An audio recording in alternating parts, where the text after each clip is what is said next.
In ancient Greece, there was a society that turned war into a way of life. Newborn babies were inspected for weakness. If they were considered unfit, they were abandoned. At the age of 7, boys were taken from their families and trained to become soldiers. They were starved, beaten, and forced to survive on their own. Fear was weakness. Mercy was forbidden. This brutal system created the most feared warriors in the ancient world. For centuries, the warriors of Sparta dominated Greece and terrified their enemies.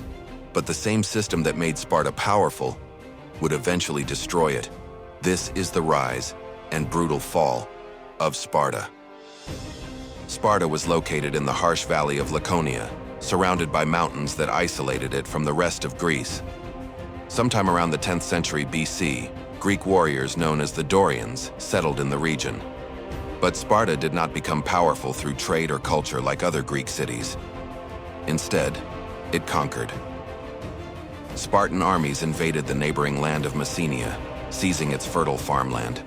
Rather than killing the population, the Spartans enslaved them. These slaves were known as Helots.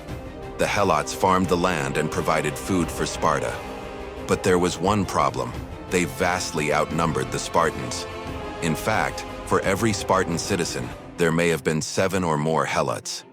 This meant Sparta lived in constant fear of rebellion, and that fear would shape the most extreme warrior society in history. To control such a large slave population, Sparta transformed its entire culture around war.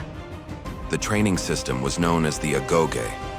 At the age of 7, Spartan boys were taken from their families and placed into military training. From that moment on, their lives became a test of endurance. They were given very little food. They were encouraged to steal to survive.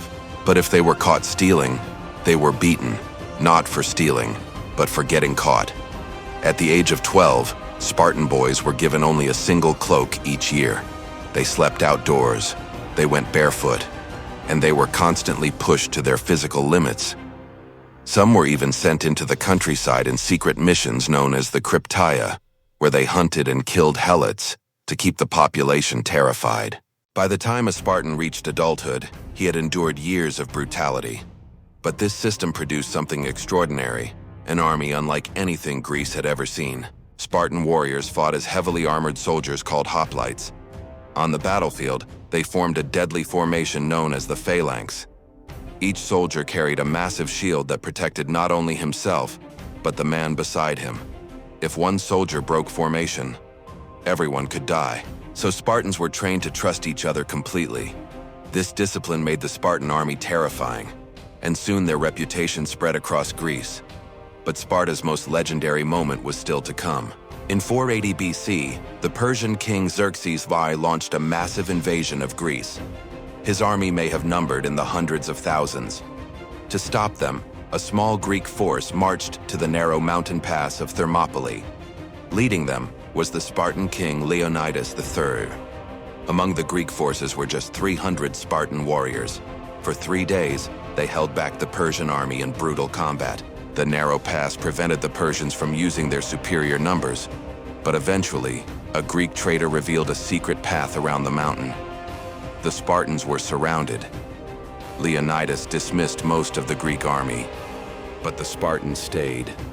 They fought until they were all killed.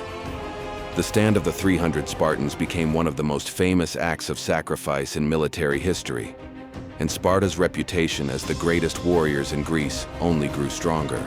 Over the next decades, Sparta became the most powerful land army in Greece. But another powerful city was rising, the democratic city of Athens. Tensions between the two powers exploded into the Peloponnesian War. For nearly 30 years, the Greek world was consumed by war. Battles raged across land and sea. Cities were destroyed. Entire populations were wiped out. But in the end, Sparta won. Athens surrendered in 404 BC. For the first time in history, Sparta became the dominant power in Greece. But the victory came at a terrible cost. Sparta's system had one fatal weakness: its population. Only full Spartan citizens could serve in the army. But over time, the number of Spartan citizens began to shrink. Wars killed many. Wealth became concentrated in fewer families, and fewer children were born. Eventually, the number of true Spartan citizens dropped to less than 1,000. The most feared army in Greece was slowly disappearing. Then a new rival emerged, the city of Thebes. In 371 BC, the two armies met at the Battle of Leuctra.